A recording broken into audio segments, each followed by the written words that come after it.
sabda Tuhan, diteguhkanlah iman kita.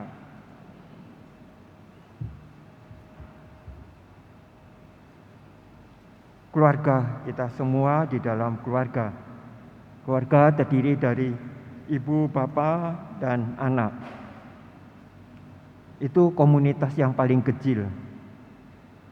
Gereja menyebutnya eklesiola. Kalau gereja berasal dari kata eklesia, kata eklesiola itu berarti gereja kecil. Dan itulah keluarga, dikatakan mulai dari Paus Yohanes ke-23, oleh Paulus ke-6, dan juga oleh Yohanes Paulus, Bapak Paus Yohanes Paulus, itu juga mengatakan malahan gereja kecil itu sumber kasih. Bahkan dilengkapi oleh ensiklik dari Paus Fransiskus tentang keluarga yang kudus. Kudus, apakah kudus itu? Kudus itu berarti penyerahan atau penyerahan diri kepada Allah.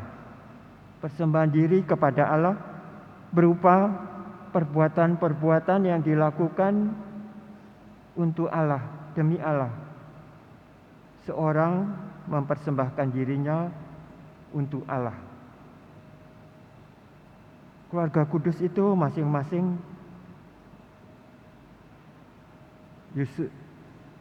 Yesus, Maria, dan Yosef itu kita sudah mendengarkan kisahnya, menyerahkan diri kepada Allah.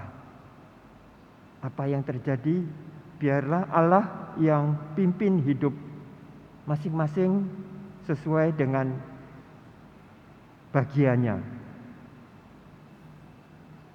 Di zaman dahulu hidup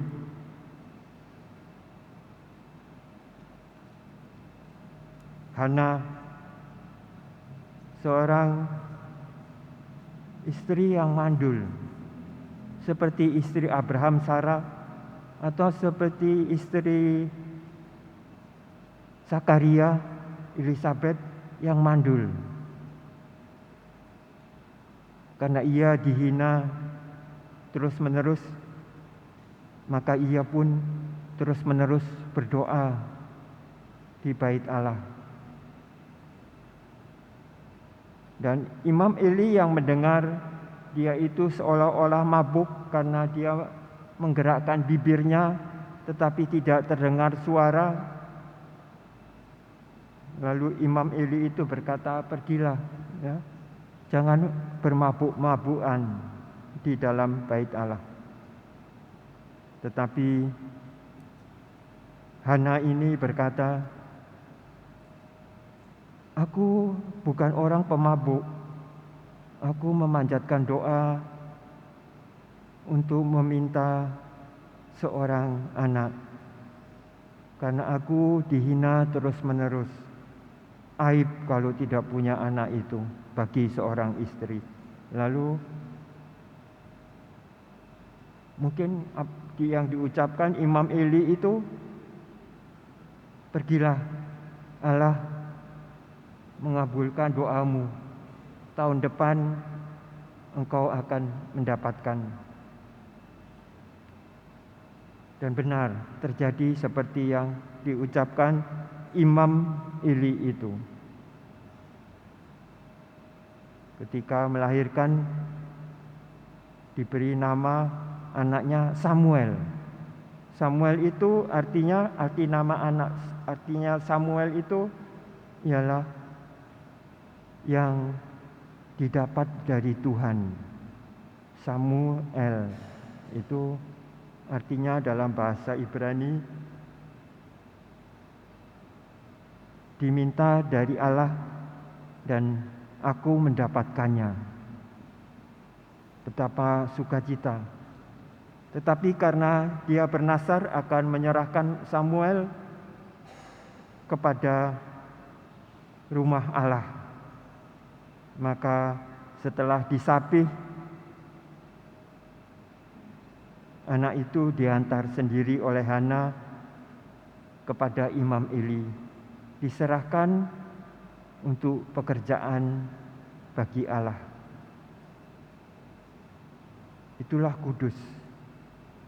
Artinya berbuat sesuatu untuk Allah. Kudus itu artinya menjadi perantara Allah. Begitupun Maria dan Yusuf itu mencari-cari Yesus. Ketika mendapatkannya sesudah 3 hari di bait Allah, mereka tercengang. Bahkan alim ulama di bait Allah itu juga tercengang karena anak itu dengan lancar menjawab tanya jawab dengan alim ulama yang dikatakan memberi kesan hikmat Allah ada pada anak ini. Kita menamakannya keluarga kudus karena Yesus, Maria, dan Yusuf ketiganya menyerahkan diri sepenuhnya kepada kehendak Allah sesuai dengan pribadi masing-masing. Setiap anak itu juga Allah punya rencana terhadap setiap anak. Kita pun karena itu adalah anak-anak, karena Bapa kita satu di surga. Itu dikatakan Yesus sendiri kepada kita. Pertama-tama kepada murid-muridnya, Bapakku dan Bapamu adalah Bapa yang satu yang ada di surga. Seperti Bapa di surga itu mengasihi aku, demikian juga Bapa di surga itu mengasihi kamu. Yesus tahu tugasnya. Ia ingin menjadikan kita semua ini saudari-saudaranya. Saudari-saudaranya. Ia datang ke dunia ini ingin membebaskan saudari-saudarinya dari cengkeraman si iblis itu, dosa itu, supaya kita bebas merdeka menjadi anak-anak Allah. Tetapi kesadaran semacam itu tidak segera kita nyatakan. Kita pelan-pelan menyadari, karena kita ini terus-menerus digoda di dunia ini. Setiap kali kita ingin berbuat yang baik, tetapi setiap kali pula kita malas untuk mengerjakannya, segan. Karena seringkali menjadi kudus itu berarti melakukan pekerjaan yang tidak disukai. Tetapi bila kita mengerjakan apa yang disukai Allah, maka itulah kudus.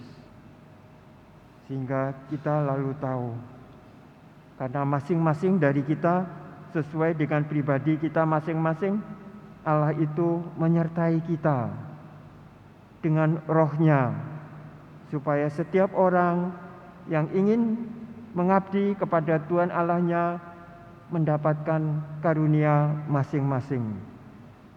Kalau di dunia ini kita satu dengan yang lain sangat berbeda-beda, malahan sering kita kenal orang dengan mendengarkan suaranya saja kita tahu, oh ini si Anu. Apalagi kalau kita melihat, oh saya sepertinya pernah bertemu dengan Anda. Itu sesuatu yang tertanam di dalam diri kita. Karena itu jadikan kudus itu sesuatu yang ramah atau yang terbiasa dalam hidup kita. Untuk berkata-kata menghormati satu dengan yang lain, untuk mengasihi satu dengan yang lain. Seperti dikatakan Yohanes tadi, tandanya bahwa kamu adalah di dalam rumahmu adalah kudus, ialah saling mengasihi. Dan barang siapa mengasihi, Roh Allah itu bekerja di dalam dirimu. Allah adalah kasih. Karena itu kita hendaknya menyadari betapa besarnya kasih. Karena kasih itu rupa-rupa karunia ada di dalam kasih itu. Kasih itu ramah tamah. Kasih itu sopan menghormati, mengerti. Bahkan lawan pun kita mengerti. Karena sama-sama orang berdosa. Yesus pun mati di kayu salib untuk dosa-dosa kita. Ia menjadikan kita anak-anak Allah. Karena itu ia turun ke dunia ini di bawah asuhan Maria dan Yusuf itu. Yang keduanya orang kudus. Kita tahu banyak orang kudus sekarang yang dikuduskan. Santa Teresia dari kanak-kanak Yesus. Kedua orang tua ibu bapanya sekarang menjadi kudus.